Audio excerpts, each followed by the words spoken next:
life plan. If you don't know where you are going, you would not know when you have arrived. You have to know where you're going, and that's why I'm talking about the power of vision. The power of vision. Proverbs chapter 29, verse 18 is a very popular verse. Most people quote it one way or the other. And anytime people talk about vision, it is a verse that comes in very handy. It helps us to conceptualize what the whole idea of a vision is. Proverbs chapter 29, verse 18 says, where there is no revelation, the people cast off restraint.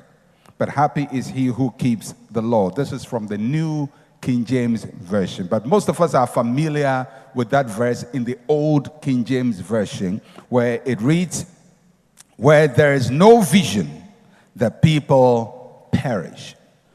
Where there is no vision, the people perish. Where there is no vision, the people cast off restraint. They cast off restraint. A restraint is like the boundaries of a gutter. When a gutter is being constructed, you find that there are sides to it. There is the right side, there is the left side, there is the bottom side. That is the restraint. In Ghana, we don't normally cover our gutters, although there should be a top one, but we allow it to overflow to people's houses. But, the Lord will help us one day. Now, those are the restraint. What are they restraining? They are restraining the flow of water. If you remove those restraints, the water will spill in all directions. So the Bible says vision is like that.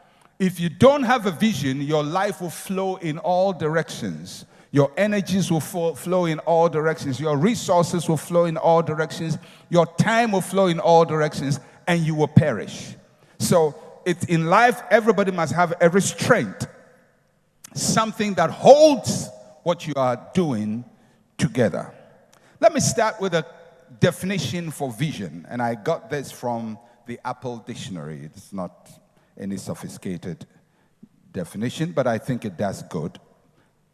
What is vision? Two things. The vision is the ability to think about or plan the future with imagination or wisdom. The ability to think about or plan the future with imagination or wisdom. So you know immediately that when you are doing or you have a vision, there is going to be a plan involved, and there's going to be imagination involved. And there's going to be some thinking. Now, these are all very difficult things for us to do. Thinking, planning, imagining. They are not things that come easy, because you need to make time to think, to plan, and to imagine. The ability to think about or plan the future with imagination or wisdom. The second definition for vision is a mental image of what the future will or could be like. A mental image of what the future will or could be like. So when we talk about vision, we are also talking about a picture in our minds, a mental image. And it's trying to find out how the future would look like. So, for example, if I tell you to have a 20-year life plan, you have to be able to use thinking, planning, imagination to create a mental picture of how your life should be like 20 years from now. I know it's not always easy, but that's how you construct a vision. It's important that you have a restraint in life. A vision is a plan.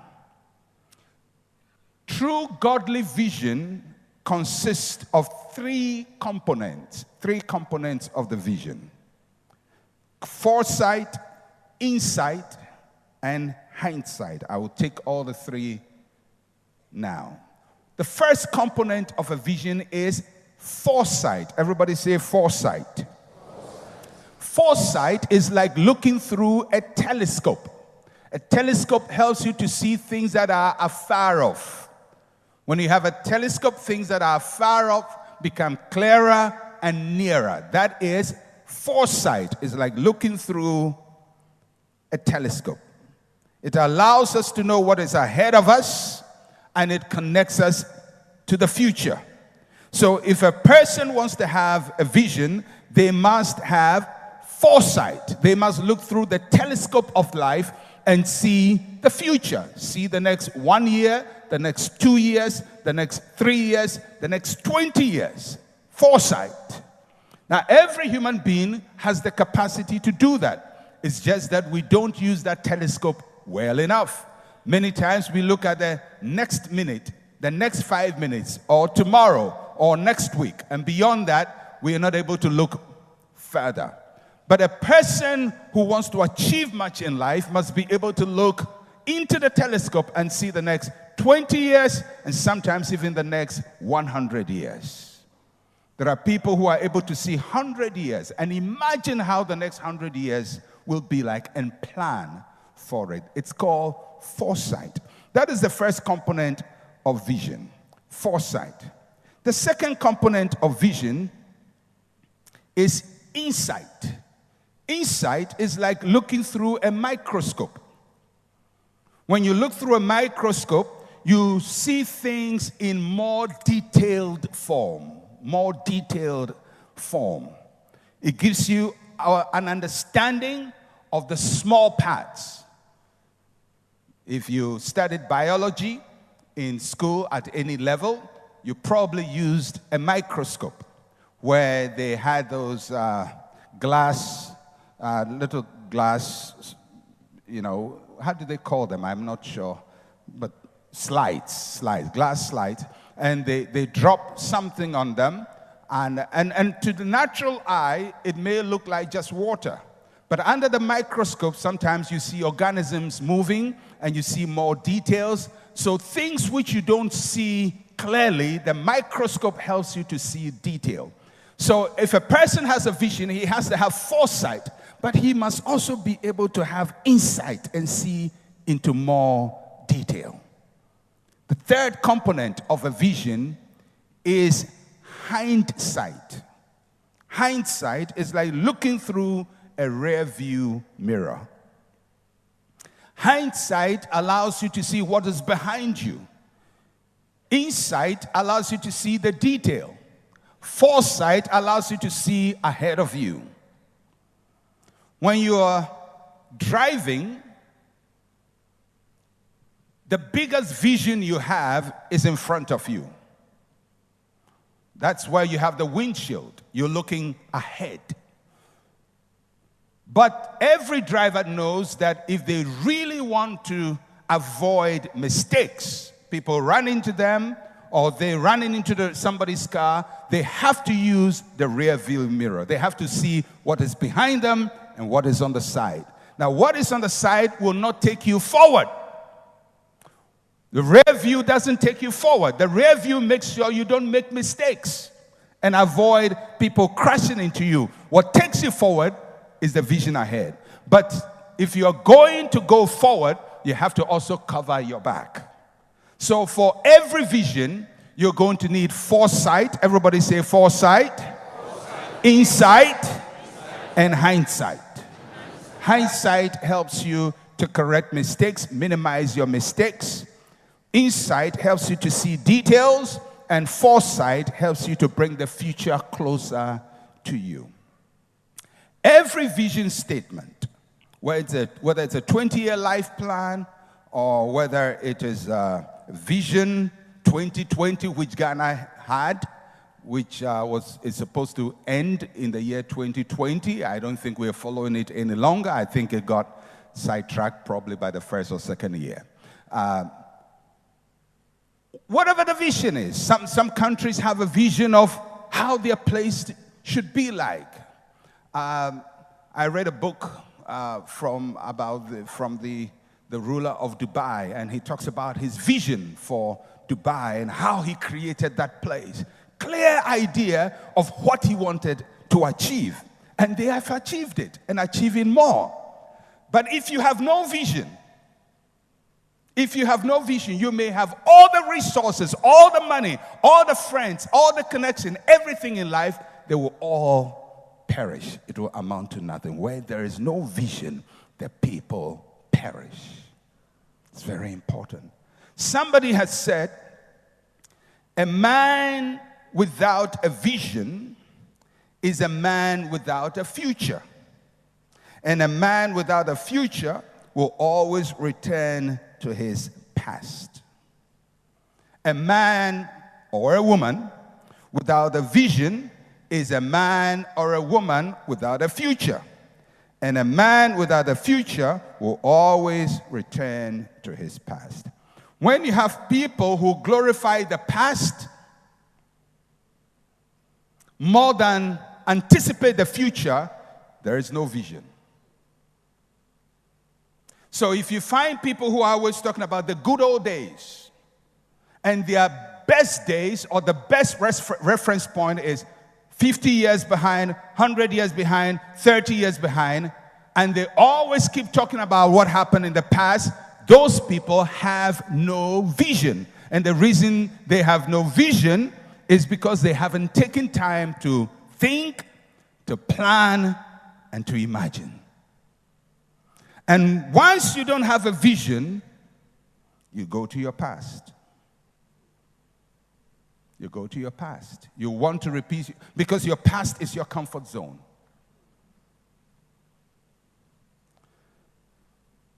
When God took Israel out of Egypt, they had a vision. They're going to the promised land.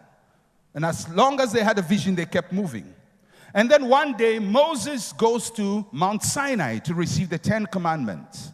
And when Moses is on Mount Sinai receiving the 10 Commandments, they thought he was going to come tomorrow. He doesn't come tomorrow. He stays for 40 days and 40 nights. Somewhere in between, probably by the 20th day, the people come to Aaron and said, listen, Moses was the one who told us to go.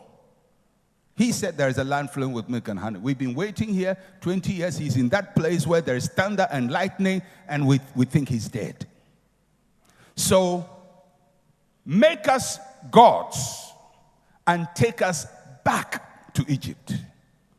Why? Because the moment they lost the vision, the only thing left is for them to go to the past. When you see people talking always about their ancestors or somebody who was great in the past and somebody who did something that nobody has done, it is a sign that the people have no vision. When you listen to our national discussion as a nation, you can tell whether we have vision or not by what we refer to. Because the people without a future will always return to their past. And in life, you are either going to be pulled by your past or be pulled by your future. If you are pulled by your past, you never make progress. If you are pulled by your future, you make progress. So ask yourself, what is pulling me? Is it my past or my future? Everybody has a past. It has already occurred. It will never happen again. Your past will never happen again. It's happened, it's finished. But there is a future.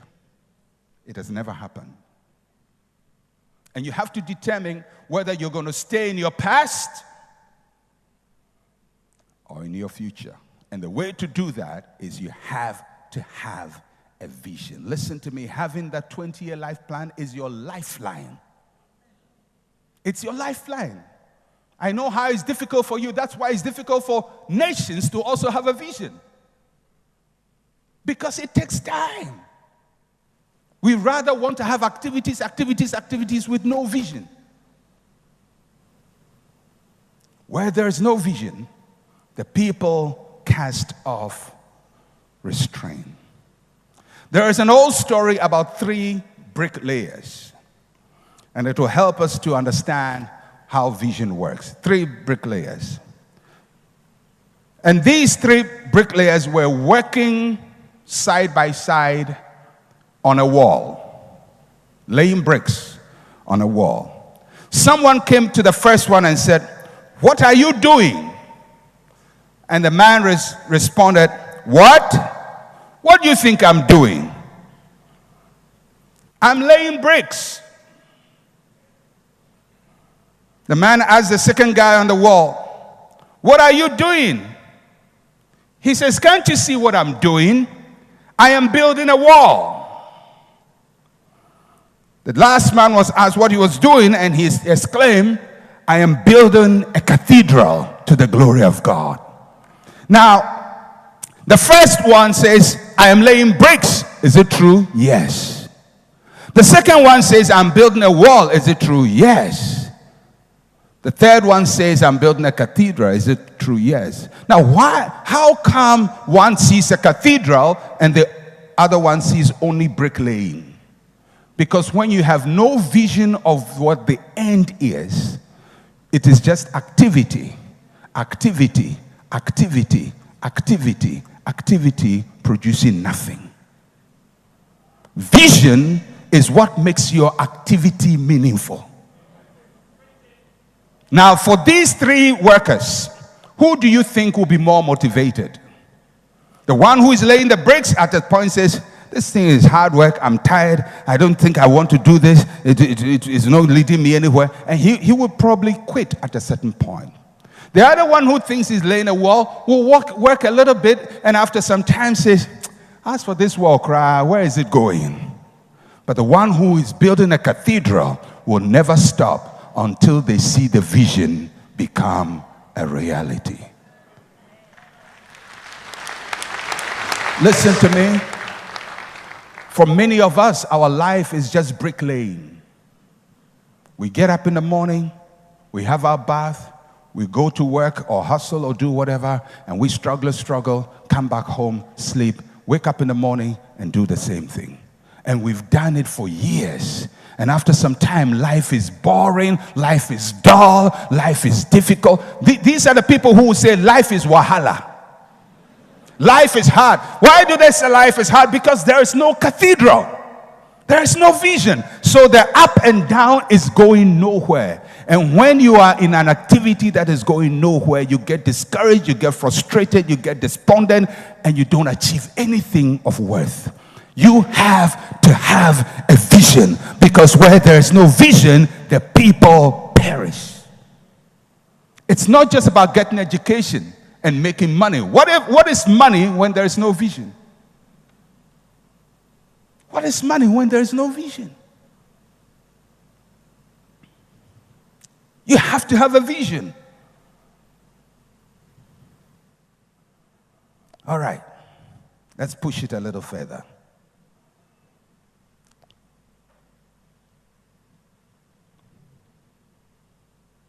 Let's look at the things that a vision would do for you.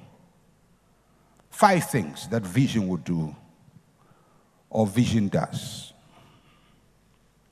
5 things.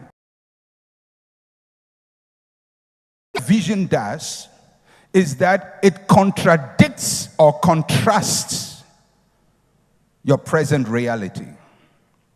It will either contradict or contrast your present reality.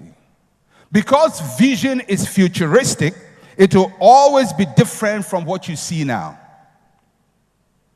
When Israel was hungry in Egypt, God gave them a vision of a land flowing with milk and honey. A hungry man, a land flowing with milk and honey, contradictory. Because a vision will always contradict your current reality. When they were strangers in Egypt, God gave them a vision of a land of their own. Any vision that looks like your current situation is not a vision. It's a nightmare. A true vision will take you beyond where you are. It will take you to a place you've never been before. It will show you an image that is very different from what you see today. If you look into the next 10 years and you see life as it is now, you have no vision. If you look into the next 5 years and you see life as it is now, you see yourself struggling, you see yourself having the same miserable situation, the same problem over and over and over and over, everything is the same, you have no vision. Because when you have a vision, it will contradict your reality. That's the first thing vision will do. It will give you a contradiction. But it doesn't end there. Vision will confront your sense of comfort. A vision does not comfort you. It shakes you from your lethargy, from your laziness. It will shake you from your sense of ease. A vision will change you. It will make a timid person bold. It will make a reckless person tactical. It will turn a spender into an investor. It will turn a happy-go-lucky person into a serious and focused person. Those without vision spend their lives taking the path of least resistance as they try to avoid discomfort. A vision will challenge your comfort zone. It will make you uncomfortable. It will tell you this is not where you're supposed to be. It will tell you this level is beneath your dignity. It will challenge your laziness. Because when it's a true vision, it will do something to you. If you want to be comfortable, laughing around, having fun, ha, ha, ha, ha, ha, ha, go ahead and enjoy your fun and depression. But if you really want to make a difference, you're going to have a vision, and that vision will challenge you. It will confront you. It will tell you the way you're spending money is wrong. It will tell you the way you spend time is wrong. It will tell you the kinds of friends you have are taking you nowhere. A vision will confront your comfort zone. Now, many of us want to live comfortable life. I want to live comfortable life. All of us want to live comfortable life. But there is a certain comfort that is not comfortable. It's a certain kind of life where you are settled and everything is okay. I will do it tomorrow. I will do it next week. I'm praying about it. And the worst is when we spiritualize our inefficiency. When we make spiritual mistakes or excuses, I'm praying about it. I'm seeking the face of the Lord about it. God will do it. I believe God will do it. I believe God will do it. There are things God does and there are things you do. But he's not going to solve that problem because he has given you imagination, he's given you wisdom, he's given you ability, and he expects you to rise up and solve that problem.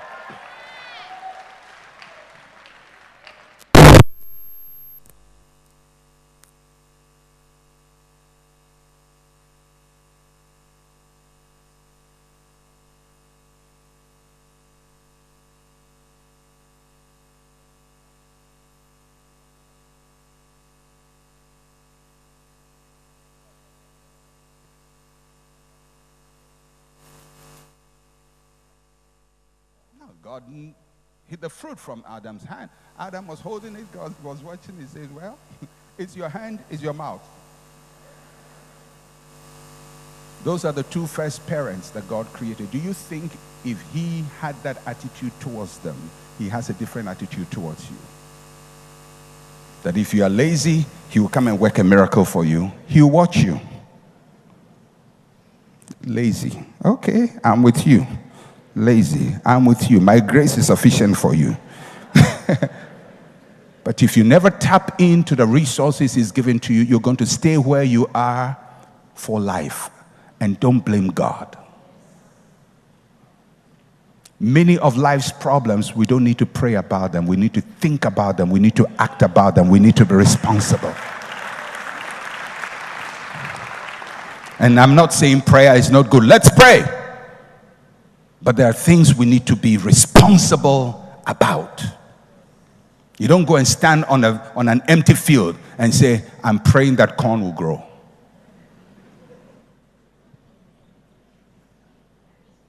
No matter how anointed you are, you can't just go and say, I'm praying in the name of Jesus, corn will grow. Corn will not grow.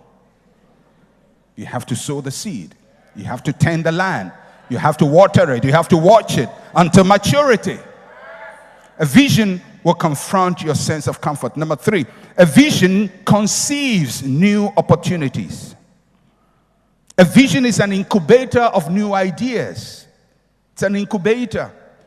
When you are faced with a solid wall of opposition, your vision enables you to conceive a new way around it. A vision will show you a way out of your perplexity. A vision will conceive new opportunities. I've said it before. A vision is like, I like watching cartoons, as old as I am. I like the Cartoon Network. And my favorite cartoon is Bugs Bunny. I like Bugs Bunny. I like his sense of space and time. And Bugs Bunny gets into trouble, or maybe Mickey Mouse gets into trouble, and he's being run after, and he faces a wall. And he just whips a pen from his pocket, and he draws a door. I like that. He just draws a door. There is no door. He just says, I will make a door. He draws a door and opens it and gets out. That's what vision will do for you. It will give you Mickey Mouse smartness and Bugs Bunny smartness. It will conceive new opportunities. When you are faced with a wall and there is no way out, your vision will make a way. A man of vision cannot be stopped. A woman of vision cannot be stopped. You cannot be hindered. Your vision will make a way for you. You have to have a vision. You can't live life step by step, day by day without a vision. Number 4, a vision will connect you to resources. It will connect you to resources. There are great resources around you. Your vision will connect you to them. If you don't know what you're looking for, you can't see it when it's right in your face. There are resources available to each one of us to fulfill that which God wants us to fulfill, but we need to have a vision. It connects you to resources. And number 5, a vision will concentrate your energy. It will concentrate your energy. It will help you focus your energy so that you don't dissipate your energy. You don't have unlimited time. You don't have unlimited resource. You don't have unlimited energy. You have to focus your energies. I have to focus mine. I like how Jesus monitored his energy. You remember when the woman with the issue of blood touched Jesus? He said, who touched me? Because I know energy has flowed from me. There are people who are always touching you and dissipating energy. Do you sense it? There are people who touch you, and by the time, and I'm not talking about spiritual touch. Have you met people, you sit with them for 10 minutes, when you leave their presence, all your energy is drained? Who touched me? I perceive virtue has gone out of me. Just that conversation will take virtue from you. There are certain people, you talk to them on the phone for 10 minutes. When you finish, you are so depressed. There are some people, when you see them, you get depressed. Virtue will go out of you. You have to monitor your energy. Vision helps you to stay on course so your energy is not dissipated. Because there's so much to be done, and there's so little available to you. Your best effort is to concentrate your energies. Concentrate your energies, your time, your effort, your attention. There are some people who don't deserve your anger. I can tell you that some people don't deserve your anger. They are too low for your anger. Your anger is too precious. If I have to use my anger, I will use it against the things I must solve. I will use it against poverty instead of against somebody who is sitting somewhere insulting me. He doesn't deserve my anger. He is below the dignity of my anger. I refuse to dissipate energy. I refuse to dissipate energy. I'm going to be angry about the right things. I'm going to focus my mind, my emotion, my passion, solving the problems that are profitable to me. Not spending 6 hours. This man, hey. That's energy dissipation. That's energy dissipation. That's energy dissipation. You are there, the person is in his house, he's minding his own business, and you are there. You are dissipating energy. Be wise. Have a vision for life. And there are some people, you see them in the rear view mirror, and you say bye-bye and move on. Vision will help you to concentrate your energy. All right, now let's answer some questions here. How do people receive a vision? I'm sure people are asking that. How do I receive a vision? Now, in the Bible, there are many ways that people received a vision. And please remember, when I talk about vision here, I'm not just talking about a spiritual vision that gives you a revelation of something that is going to happen. I'm talking about something that gives you a focus for your future. That's how I use vision. Not somebody saw a rat running. I saw a rat, and it was running around your house. It was running around your house and eating your cloth. Let it eat it. It's a poor rat. I don't want to focus my time trying to find why is a rat eating my cloth? It is hungry. That's not the vision I focus my attention on. All right, if you want to follow rats, go ahead. God bless you.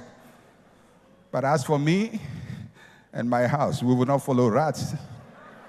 I want to have a vision, a clear image of how the future has to be. So how do people receive it? I'm going to show you 3 people in the Bible who received vision and how they received it. The first is Paul. Paul received his vision through a spiritual revelation. A spiritual revelation. In the book of Acts, chapter 26, verse 12 to 19, he tells about how that vision came about. We know that it happened when he was on the way to Damascus. It says, whilst occupied, as I journeyed to Damascus with authority and commission from the chief priest at midday, O king, along the road, I saw a light from heaven brighter than the sun shining around me and those who journeyed with me. And when we had all fallen to the ground, I heard a voice speaking to me, saying, the Hebrew language, Saul, Saul, why are you persecuting me? For it is hard for you to kick against the goats. And I said, who are you, Lord? And he said, I'm Jesus, whom you are persecuting. But rise, stand up on your feet. Now note verse 16. Rise, stand up on your feet, for I have appeared to you for this purpose, to make you a minister and a witness, both of the things which you have seen and of the things which I will yet reveal to you. I will deliver you from the Jewish people as well as the Gentiles, to whom I now send you. So he's now being sent to the Gentiles. Verse 18, to open their eyes in order to turn them from the darkness to light and from the power of Satan to God, that they may receive forgiveness of sins and an inheritance among those who are sanctified by faith in me. Verse 19, therefore, King Agrippa, I was not disobedient to the heavenly vision. Paul's commission in life to reach to Gentiles, to take the gospel to people, which became his life vision, he received it by a spiritual means. And it is a valid way in which people receive vision. Sometimes it comes through that method. Sometimes it comes through a vision, a dream, a prophetic word, and most Christians are familiar with that. But that's not the only way for receiving a vision from God. Let's look at a second person who received a vision, Nehemiah. And Nehemiah received his vision through deep concern for something. There was no spiritual revelation. He had a deep concern. Nehemiah was serving as a cupbearer in the Persian court when he heard about what had happened to his people in Jerusalem. And Nehemiah chapter 1, verse 1 to 4, he says, the words of Nehemiah, the son of Hakaliah, it came to pass in the month of Chislev, in the 20th year, as I was in Shushan, the citadel, that Hanani, one of my brethren, came with men from Judah. And I asked them concerning the Jews who had escaped, who had survived the captivity and concerning Jerusalem. And they said to me, the survivors who are left from the captivity in the province are in great distress and reproach. The wall of Jerusalem is also broken down. Its gates are burned with fire. So it was when I heard these words that I sat down and wept and mourned for days. I was fasting and praying before the God of heaven. Now, if you read the rest of it, you realize that is when he had a passion to go and rebuild the walls of Jerusalem. His vision did not come because there was a supernatural revelation like Paul. His vision came because he was given an information that made him concerned about a situation. May I suggest to you that most of you, your vision in life will come through this process. By being concerned about something. You're concerned. You just see a problem and you just say, we need to solve this. I want to be part of those who solve this. That is your concern. And that becomes your vision. For Nehemiah, it was not a supernatural vision. It was not a dream. He didn't have a prophecy, but he had deep concern. Deep concern. The third way of receiving a vision is Joshua. Joshua received his vision through association and impartation. Association and impartation. Deuteronomy chapter 34, verse 9. It says, now Joshua the son of Nun was full of wisdom, for Moses had laid his hands on him. So the children of Israel heeded to him and did as the Lord had commanded Moses. Joshua's vision was the same as Moses' vision. His vision was not different.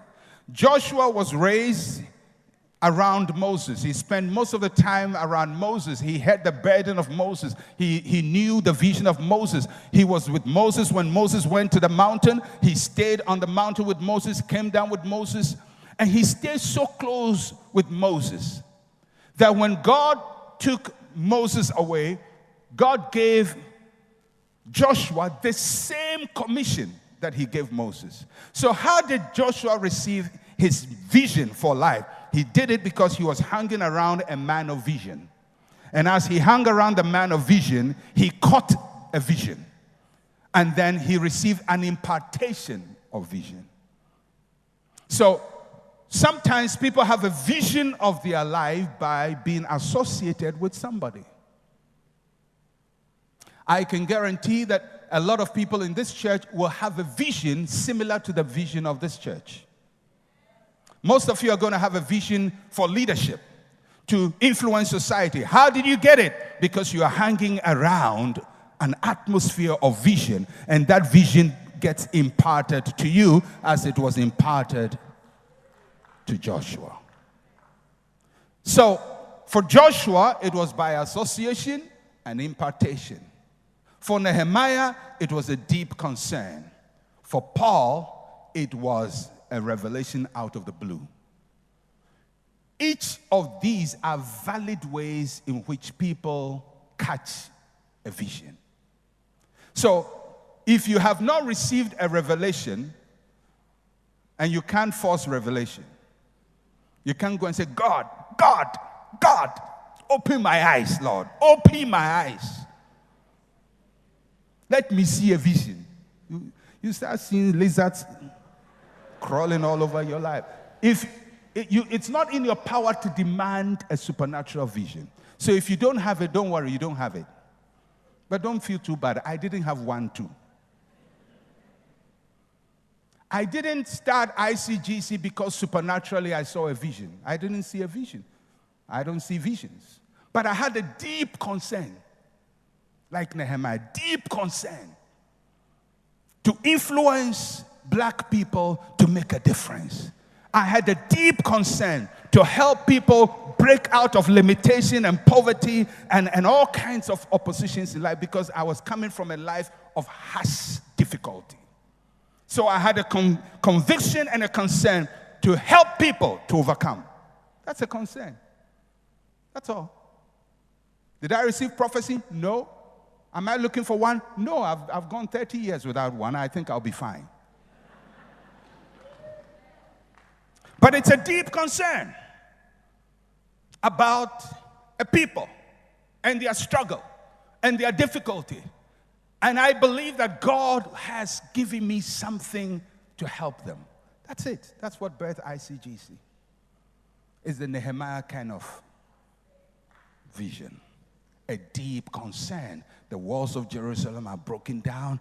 The Jews are dispersed. Nobody knows what to do. And Nehemiah left his court and went to Jerusalem with a vision to reconstruct a nation. God didn't speak to him directly about it, but he knew that this was his mission in life, and he was successful. So if you don't have a spiritual vision, don't worry. At least I don't have one too. I don't have one. Don't feel bad. So you ask yourself, what am I concerned about? What am I passionate about? What is it that makes my heart beat? What is it that when I hear, I can't handle it? What problem is it that when I see, I feel I must solve it?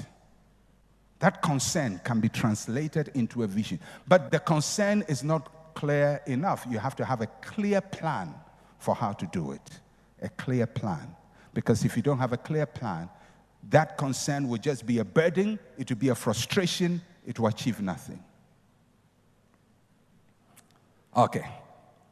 Final series of questions we need to answer. What do we do with our vision? What should we do? If you had one, what should we do with the vision that we have?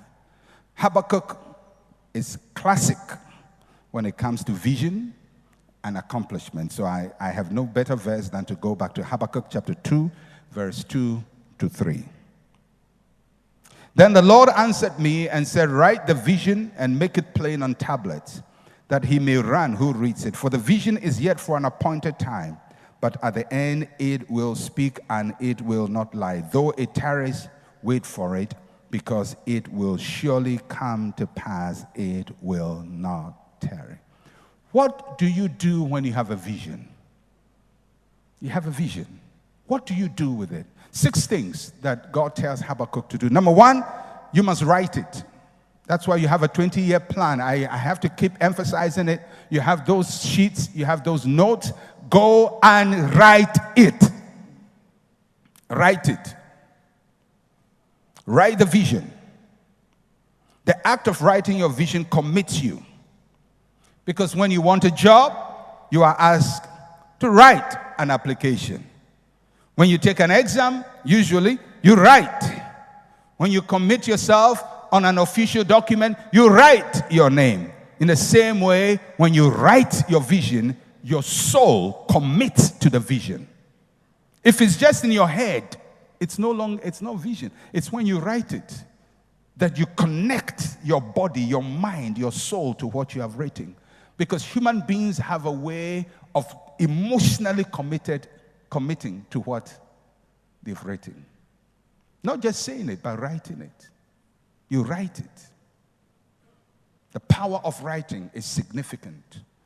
Put your words on a sheet of paper and say, this is my vision for the next 20 years. The next 20 years.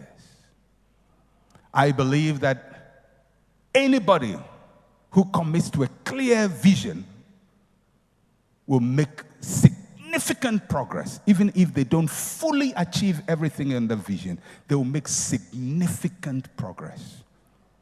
Because the vision will constrain them and help them to manage their time, resources, and everything well. So write it. Number 2, a vision must be broken down. It must be broken down. Make it plain on tablets. That's what God said to Habakkuk. Make it plain. A vision must be explained, and it must be broken into achievable bits. A 20-year plan must be broken into 5-year plans, yearly plans, monthly plans. It must be broken down. It must be made plain.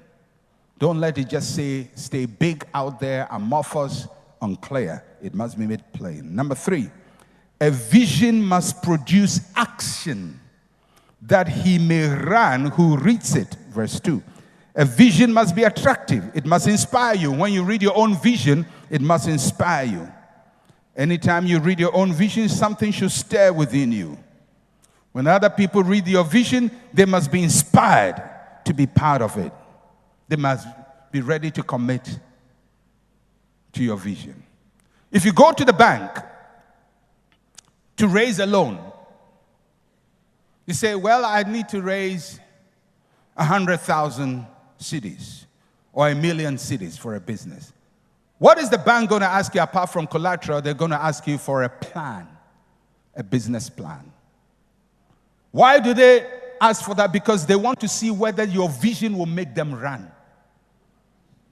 You say, well, I want to set up a sewing school, and I'll teach children how to sew and girls how to sew so that they will be sewers.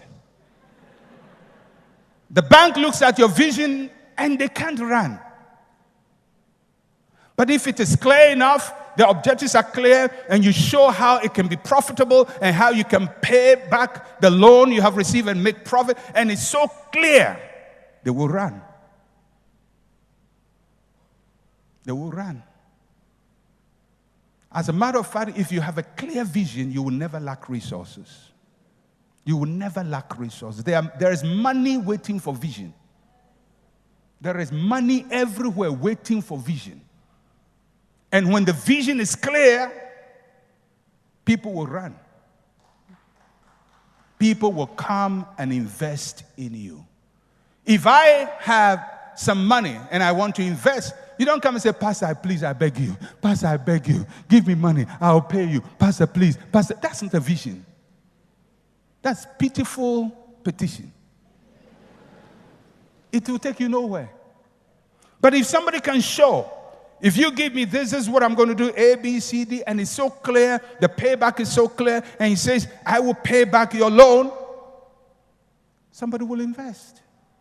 So your vision must be attractive. It must make people run. Your own life vision. When you show people, they will say, wow, this is what you want to be in life. I want to be part of it. Number 4, a vision has a time frame. Verse 3, he says the vision is yet for an appointed time. A vision takes time to become a reality. It's for an appointed time. That means you must appoint a time for your vision. Is it 20 years or 1 year or 1 month? What is the appointed time for your vision? In this house, I've asked everybody have a 20-year plan. Everybody say 20-year plan. 20-year. One more time, 20-year plan. 20-year. That's your appointed time. Don't go to the 20 years and say, oh, I didn't know time will run so fast. I don't know how to describe you. It's in my head, but I can't say it. Number 5, a vision must lead to a reality. It must lead to a reality. It says the vision will not lie. A vision is not for fun. It is not written just to take up space. It is something that must manifest. It must become a reality. And finally, a vision requires perseverance. Though it tarries, wait for it. Though it tarries, wait for it. Persevere. Keep at it. Stay on track. Stay focused. And keep working. Keep working. And that's why it's good to have a 20-year plan, because there may be years, low seasons in a year where your vision gets sidetracked. But because it's a 20-year plan, you can realign and get back on track. Short-term vision are very frustrating because when you don't achieve within a short term, you feel like a failure. Long-term vision, you can realign them all along. A vision requires perseverance. The power of vision. Let me just tell you one more time. Go work on your 20-year plan. You will be happy you did 20 years from today. You will look back to your life every day to 20 years, to 2014, as the point of departure for you. I guarantee you that. Every nation that has moved from third world to developed world had a clear plan. They didn't hope that things will happen. They didn't have all-night prayer meetings for the change of economy. They planned for change of economy. It's time to stop having all-night prayer meeting for the change of economy. It's time to plan, to work hard, and to be focused. Every company that has grown from a garage, a front porch, bedroom business to a multinational company had a plan. It doesn't happen by chance. And human beings who have made progress, dramatic and sustained progress in life, had a plan. Things don't just happen. Things must be made to happen. Have a clear vision. If God has not spoken to you in a supernatural way, what are you concerned about? If you have no concern, then get impartation from this church. By association, you come here all the time. Have a vision.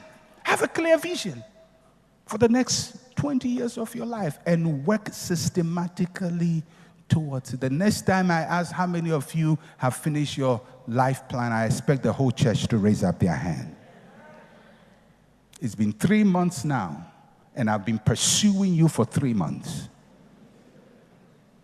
Because I know you. I know you. If I leave you, you will stay where you are. As for this, we'll pray, Jesus is Lord, Jesus is Lord, Jesus is Lord. God will make a way where there seems to be no way. He will make a way. But when he makes a way, you must find it. When he opens the door, you must recognize it because you have a clear vision of what your future must be. I am persuaded that the future of your life is far more exceedingly greater than your present and anything you've experienced in the past. I am totally persuaded that you will be 20 times better 20 years from now.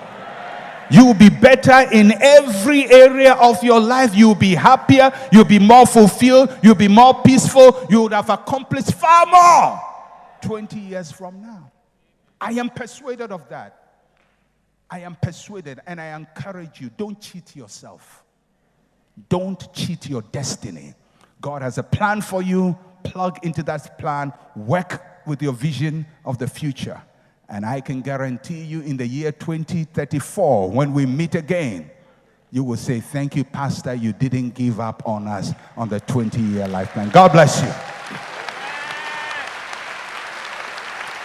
Hallelujah. Well, we're going to take our project's offering, and I want you to give generously as the Lord has blessed you.